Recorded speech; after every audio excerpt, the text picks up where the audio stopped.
All right, now we're going to talk about race and ethnicity. Whenever I teach this class, I think back to a time when I was in the 7th grade. I was assigned to read a book called Black Like Me. In this book, a white man living in a southern state painted his skin dark, changed the style of his hair, and lived like a black man in the community that he was living in. He compared his experiences as a black man to his experiences as the white man that he was. Reading this book as a young man affected me greatly.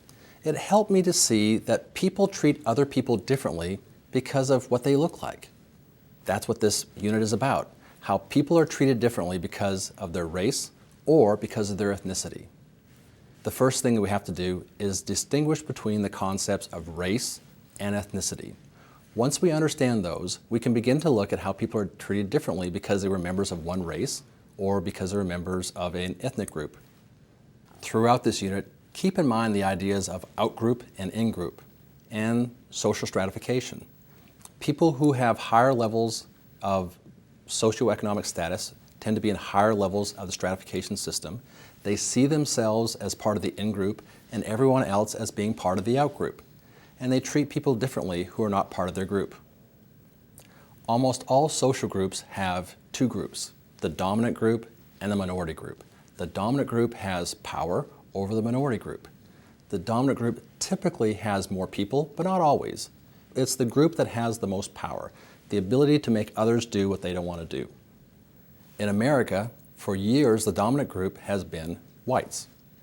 That is changing over time, though, and that's interesting to us as sociologists. For example, in 1950, whites composed about 86% of the population. That number changed in 2000, mostly because of immigration, to whites composing about 69% of the population. By 2025, we predict that whites will compose about 58% of the population. Those changes are what interest and fascinate sociologists. We are interested in how those changes occur and the consequence for those changes. What do whites think about their decreasing numbers?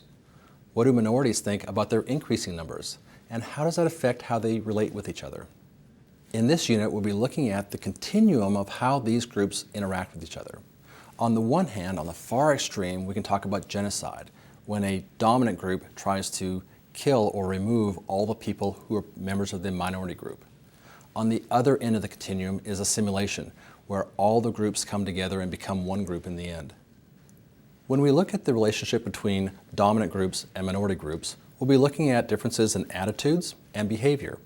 When we look at attitudes, we're thinking about terms like prejudice. It's our belief that one group is superior to another group.